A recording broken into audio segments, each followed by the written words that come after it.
doctor and wonder whether he or she has really heard what you're saying and what you're talking about, right? A lot, yeah. Dr. Winters has a very special understanding of patients because she sees their circumstances from both sides. She's an MD who has for many years worked with MDs and NDs to ensure that people have the best balance of treatment, psychological, nutritional, medical, all of that put together. And of course, when you know what the poisons are going into your body, as well as what heals your body, and when you really understand how much of that process is up to you, it does change your life. So Dr. Winters sees patients as a patient. She was 19 when she was diagnosed with stage 4 ovarian cancer, and she's still going strong. And she is here to share with us what she knows. Please welcome Dr. Nasha Winters. Thank you so much. And I'm used to this, and it's nothing personal, but my hippie parents should have added an I or a Y after the A in my name. It's actually Nasha, like echinacea. So just in case we get into an awkward moment somewhere down the way, you'll know. So thank you. I am going to use my notes today because, well, first of all, it keeps me on track, because if any of you have worked with me, you know that I like to talk. And so having just a short period of time, I want to be able to convey all of the things I was hoping to share with you today. So I have a confession. I don't want to be standing here telling you my story.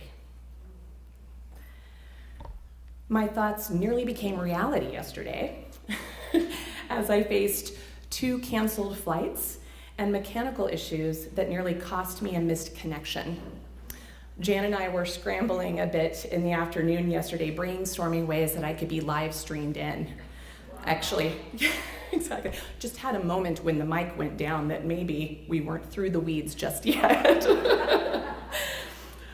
Over the last month or so, I have literally written and rewritten what I wanted to share, and frankly, have been quite stressed about it.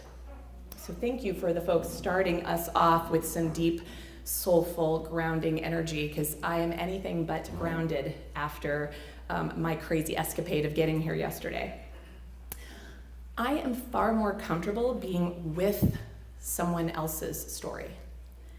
It feels entirely natural for me to be in the presence of someone's recently diagnosed, or out of options, or seeking counsel to their next steps, or triaging from one crisis to another. I like it from this perspective, the bird's eye view of the health and well-being of the individual in front of me, and the milling through literally thousands of research articles each month, and the consulting with doctors and researchers worldwide to find new ways to blend all facets of medicine and healing. You see, it's very difficult for me to relate as a cancer patient. In fact, I don't. I see this process as just one big, messy experiment. Most of you are like, that's it, I'm going home. Cancer is not a single disease, and therefore does not have a single antidote. It is a collection of hundreds of small illnesses and likely thousands of solutions and individual paths, but one must be willing to dive deep within their own terrain to reveal that mystery. Instead, most of us, probably not so much in this room, but most of us are taught to be passive participants, giving all of our power to another, and often skating over the top of what lurks below, unaware of just how powerful we really are.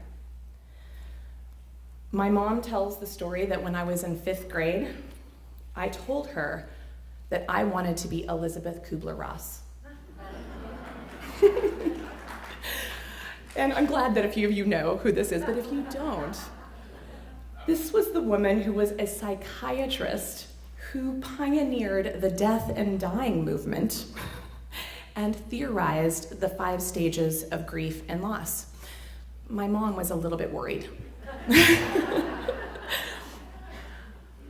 When I was in 7th grade, my best friend, Jeremy, died of an aneurysm. But I knew before anyone did, because he came and told me goodbye in my dreams. My first real job out of high school and outside of my illustrious career at Hot Dog on a Stick was as a certified nursing assistant in a nursing home. My first week on the job, I sat with one of the matriarchs of our community, of which many buildings and parks are named after her and her family. She'd been in a coma for a few weeks, and I was checking on her while getting other patients ready for dinner. The light was almost out of the sky, and as I caressed her forehead, she opened her piercing blue eyes and looked right into mine with a look of surprise. I would have been surprised seeing me standing there, and then peace, as a smile curved at the edges of her lips and she took her last breath. I watched as a little spark of light lifted up from her chest and moved toward the ceiling. And I recall the very night sitting in a circle among women at one of my cancer retreats in 2013, where I had just crossed the threshold of personally ushering in and out 36 lives. At one point, I thought I'd become a midwife or a doula until I realized the value of sleep and that babies had an uncanny desire to be born in the middle of the night.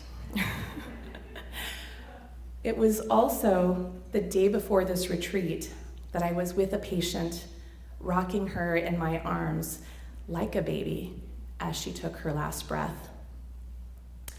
It was a realization that the only thing guaranteed in this lifetime is that we will be born and we will die. And that the moment that happens, they look and feel so very much alike. Death and dying have never scared me. It shouldn't have, given what I've been through. But in fact, my fascination with it at such a young age likely began from a fantasy that it would be far more peaceful and freeing than the reality of my living. I never knew a body that felt normal. I was sick from the start, intolerant of all forms of baby formula, because heaven forbid do you give a child a breast in Kansas in 1971. I lived on Gas X and Lactaid pills as a kid growing up because I looked like those little African children with big swollen bellies and little stick figure legs, which took me until 2013 to get validation that I had been suffering my entire life of a pretty severe form of celiac disease. I don't want to be standing here, telling you of my story so much as wanting to jump to kind of the good parts, but I think why I wanted to be up here is to help you understand that this is a journey. And so please bear with me as I share a few more tidbits, because a few of you look a little right now. Okay. When I started menstruating at 9 years old, which in 1980 was not the norm, as it sadly is becoming today, thanks to the Frankenstein food and water and air system that we're swimming in today. That was definitely not normal back then. And it was Mrs. Richardson, my 3rd grade teacher, that taught me how to use a pad. Now, any of you in this room remember the pads with the belts? What the hell? That was fun as a 9-year-old. My brother was jealous that he thought he was upset that I got pads and he didn't. We were very young. But the one thing about Mrs. Richardson that I intuited right away is that she suspected what was going on in my world. And she did her best to offer me shelter in academia. School was where I felt safe, where I thrived, where I could learn how to survive and to escape my reality. In the fall of 1991, the beginning of my sophomore year of college, after months of grueling ER visits, thanks to abdominal pain, severe constipation, bladder infections, bleeding episodes, unbelievable fatigue, only to be sent home again and again and again with multiple scripts and dismissive attitudes and no answer.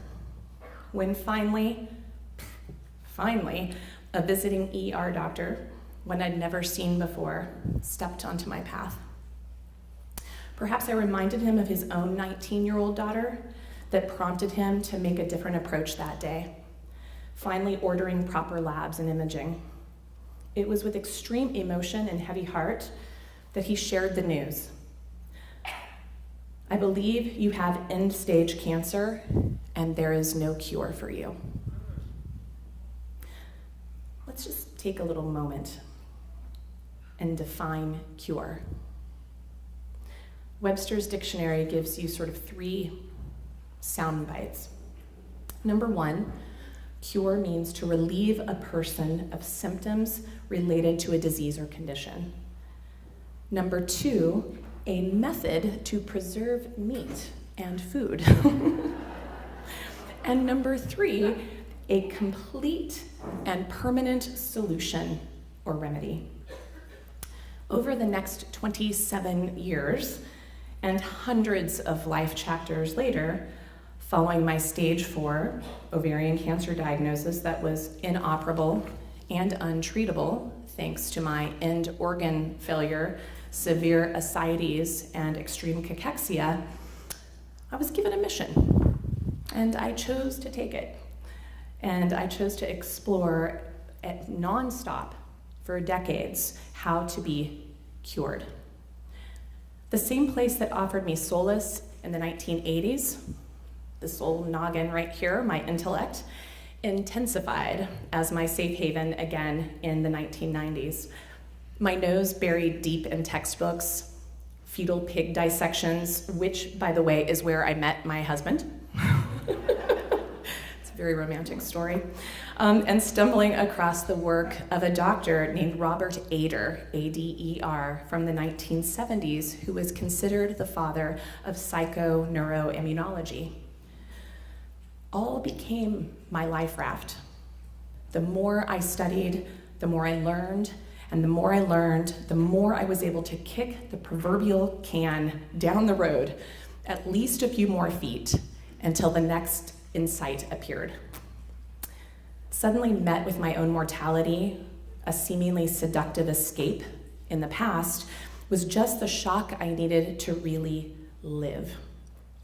You can hear and read more of some of those tidbits of my story from Dr. Kelly Turner through her, I think it was September 2016 story. She talked me into writing this. I didn't want to. Or my BelieveBig.org talk that I did in helping launch a mistletoe trial at Hopkins. But ultimately, what I have learned for myself and others is that the very, excuse me, the very definition of cure is misleading.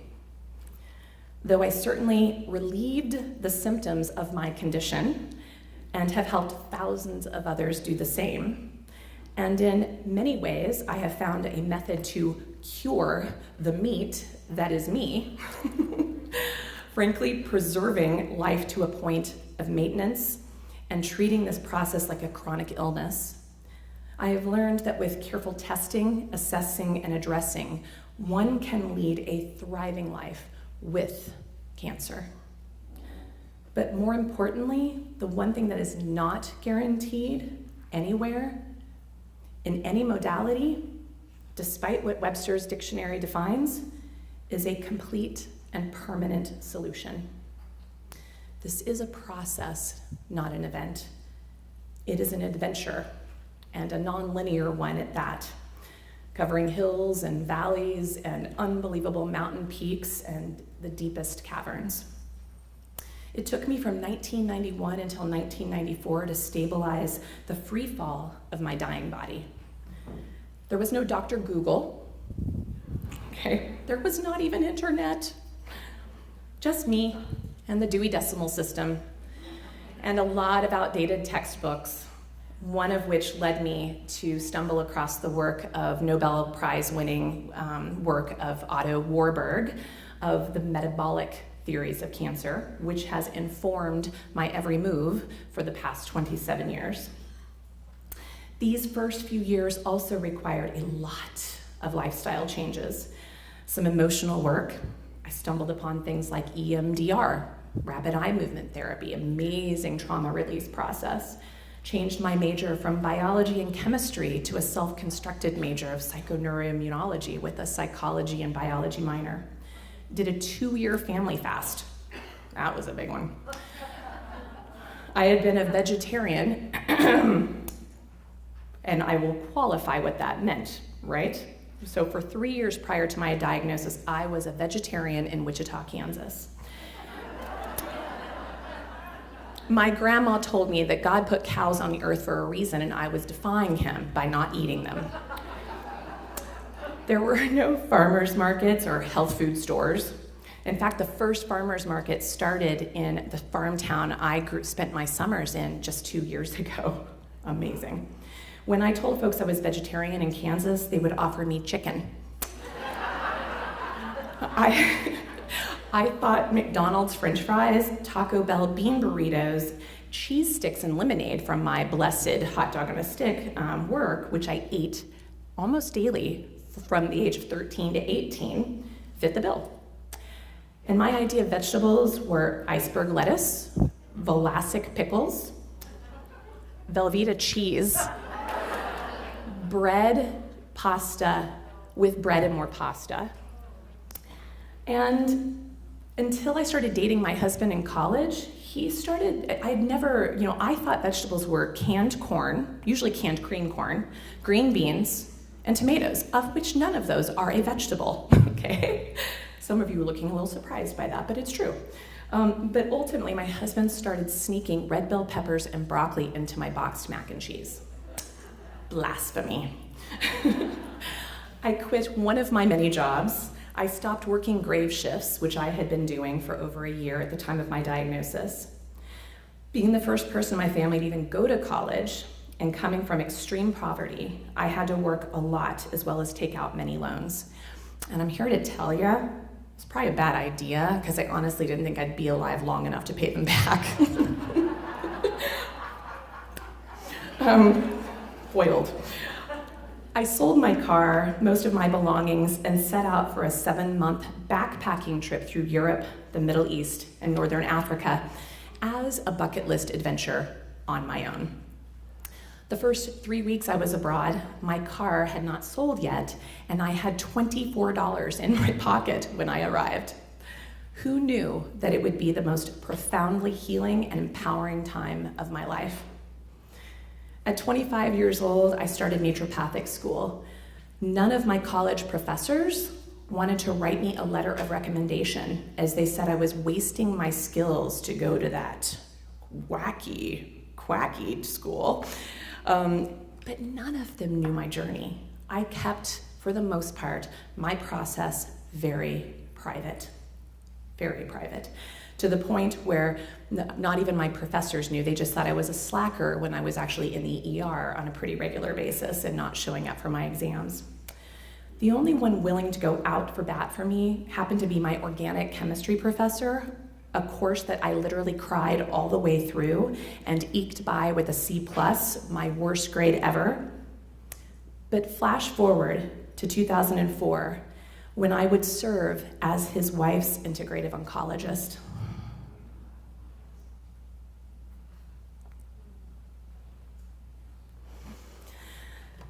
She had a very aggressive and rare cancer that had already not responded to multiple surgeries, chemotherapies, and radiation. By the time she was coming to me, she was looking for end-of-life pain management. We managed to offer more. 18 months, big difference. 18 months of extreme quality of life to be with her beautiful 3 daughters and her grandchildren. There are no accidents here. In fact, her granddaughter, that was about 2 or 3 at the time of her passing, just did her 9th grade junior high project on cancer and interviewed me about advances in integrative oncology and research, and this is the field she wants to go into. My health plummeted in medical school. So for any of you doctors in the room, raise your hand if yours did as well. It was the absolute, everything you could possibly do to impact the health of your terrain is done so through your medical training. No wonder your doctors do not know how to help you get well. Myself included at times. I lived on coffee and bagels. I pulled all-nighters studying for exams. I still had to work, though most of my classmates didn't, due to my extreme financial issues, and worse than ever now since I was uninsured at the time of my diagnosis. We lived in neighborhoods where helicopters literally flew by every night, and my dog would chase the strobe light in the backyard. That was our entertainment. And gunshots whizzed past us on a regular basis. And our house ended up on the front page of the paper where a pastor was arrested soliciting prostitutes in front of our house. It was no wonder that my cancer got on the move again. I ended up with a small bowel obstruction, didn't poop or eat over a month. The ascites started to build again, became terribly anemic, and my kidneys that had been battered from multiple scans and dyes stopped filtering. By the time I realized what was going on, my thyroid was completely off track because of years of feeding it tofurkey and other fake soy-like products. These were the things I thought, as a medical school student, were healthy dietary choices. And I was constantly sick, but my dogma prevented me from looking elsewhere.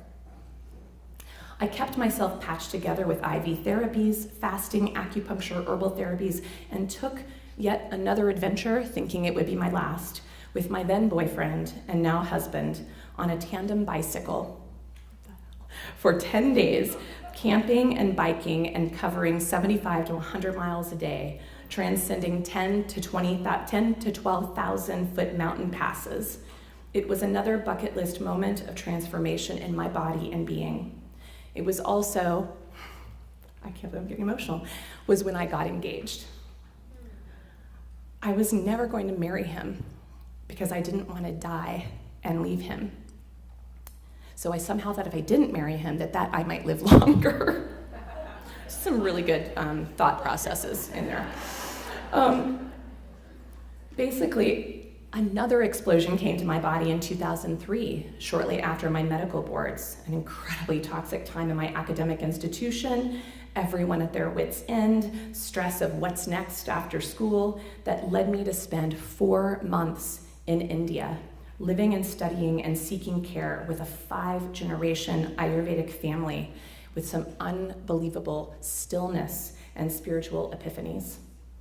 And the most recent flare came in 2009 and 10, when I ballooned to the heaviest weight ever at over 200 pounds, with no change to my perfect vegetarian diet and working out 90 minutes, 5 days a week with a personal trainer that just made me gain more weight and feel sicker every single day. That's when I finally decided to go all out. Get rid of gluten, grains, legumes, go low carb and later full bore ketogenic, as well as deal with a root canal tooth that had failed 3 times. And ironically, those 3 times collided with major recurrences and initial diagnosis of my cancer. After that tooth was finally extracted by a biological dentist in 2010 and several months into my dietary changes, that was the first time since my diagnosis almost 20 years before that my CA-125 dropped below 100. Learning about my SNPs, my single nucleotide polymorphisms, in 2012 was another game changer for me and my patients, and helping me understand my biochemical individuality, to help me know what diet and lifestyle choices would make my body thrive, not what's the latest craze on the internet and which is the best treatment to do right now. It's not a soup du jour, it's a very individualized process. I had been monitoring my labs religiously since the 90s and saw some of the biggest improvements following my tooth extraction and my dietary changes. The point in telling you all of these chronological events is to reiterate the nonlinear nature and the ongoing detective work required to overcome a deadly diagnosis or at least prolong a quality of life. There was no one thing. I am still on this journey, and it doesn't feel like work. It's an absolute joy, and I am swimming in gratitude as this is my life purpose. The three things that keep my body, mind, and spirit intact are joy, gratitude, and purpose. And yet, it's tempting to seek that cure. The one thing, the quick fix, the magic pill, the best diet, the best supplement, the targeted therapy, the chemotherapy, the best clinic, the best doctor, the best healer. It goes on and on and on. And if that is what gets you out of bed every day, so be it. But it may lead you to a lot more dead ends than not. I know. I have spent decades, I like to be able to say that, searching and witnessed folks doing everything right, yet still die, while folks sucking down big gulps and cigarettes are going into remission. But that's just what we all see on the surface. It was my decades in the trenches that led to the writing of the book, The Metabolic Approach to Cancer, with the hopes of sharing what I've learned along the way, as well to inspire you to continue to dig deeper into your own terrain and address the collection of hundreds of illnesses that make up cancer and chronic illness. Inspired by Dr. Kelly Turner's book, Radical Remission, I am in awe of the fact of the 9 factors that she talks about are the key components of surviving a chronic process. Only 2 of them are very tangible: diet and supplements. But the rest, the other 7, they relate to the emotional and spiritual tundra. It was not an accident that the mental component of the book came at the last chapter of the 10 terrain patterns.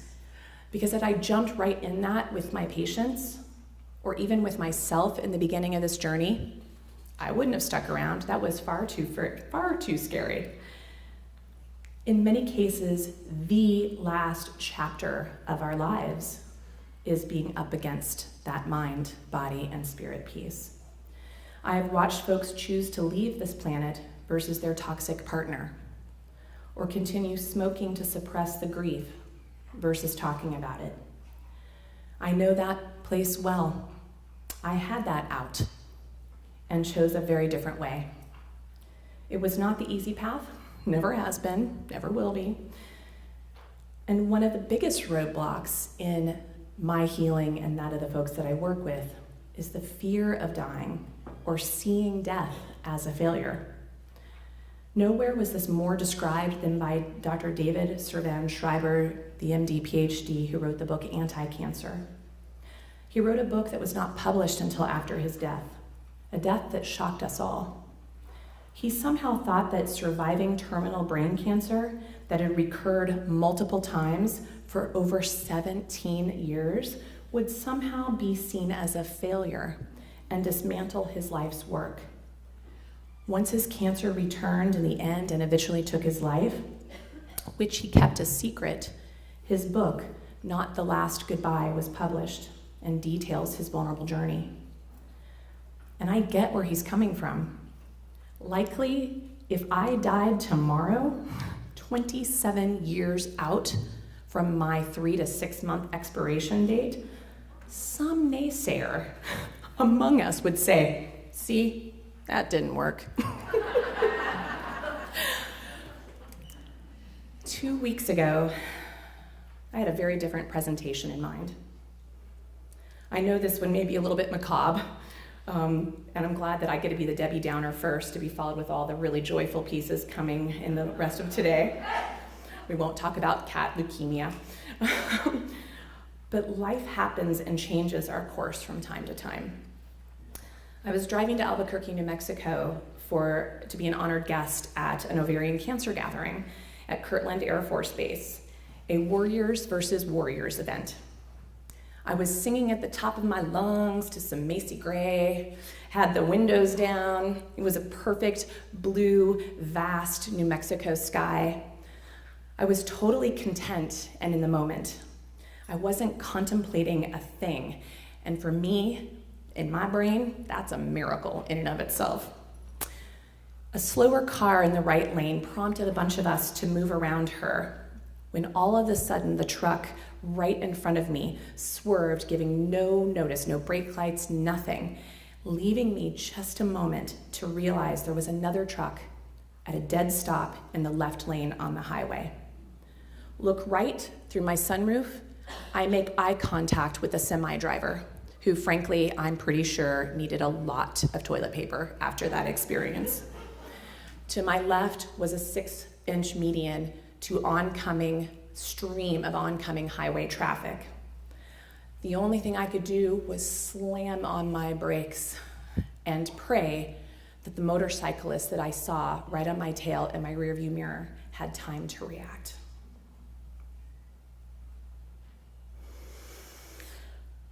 He laid his bike down and plowed into the back of me, wedging himself and his bike under my 3-month-old new car and crumpled the whole back end up into the tires and pushed me within an inch from ramming into the back of the truck in front of me. The next few moments were in slow motion and surreal, autopilot, in fact, as we all moved in this crazy choreography, pulling him out from under my car, mangled and torn. The motorcycle we pulled out, I don't know how, it was ginormous, and pulled it upright to prevent the gasoline from spilling onto the ground that was still smoking from our burnt tires. All of us knew we were lucky to be alive. The fire trucks, the cops, the EMS were there in minutes, shutting down the highway in both directions, checking us out. Everyone marveling at the near miss on so many levels. It really hit me hard, and continues to, that we can be so focused on not dying from cancer that we forget to live, and that something like a stopped truck in the highway could be what snuffs your candle. I am sure many of you have watched over the last few days the extraordinary story and life of Claire Wineland. She's a 21-year-old woman with cystic fibrosis who took her last struggling breath just a few days ago, following a successful lung transplant, only to succumb to a post-operative blood clot. I have been following her social media and YouTube stories for years. She touched me deeply. She reminded me of myself and my journey in so many ways. She was told she wouldn't live to see the age of 10. She more than doubled that expiration date and did so, leaving behind a huge footprint in the hearts and minds of millions of people as she showed them how to truly live. Please go and watch her. Again, Claire Wineland. Watch her and see how she lived unapologetically and with grace and humor and wisdom that can only come from facing your mortality. She taught us, as cancer has likely taught you and has certainly taught me, that we are much more than our diagnosis, that we are more than our terrain imbalances, that we are not slaves to our adverse childhood events, failed relationships, or tragic losses, that the real healing story is to live, not merely survive, but to thrive in the midst of our inevitable dying. That there is no complete and permanent solution or remedy to keep us on this planet any longer than we have in our contract. Find your joy, express your gratitude, and for this one moment, I ask you to please close your eyes. Take a very deep breath. Feel the cells of your body moving about the building, cleaning up debris, nourishing tissues, healing wounds, stimulating immune response, lowering inflammation, fulfilling their purpose so that you have the space to seek and fulfill yours. May you continue to thrive.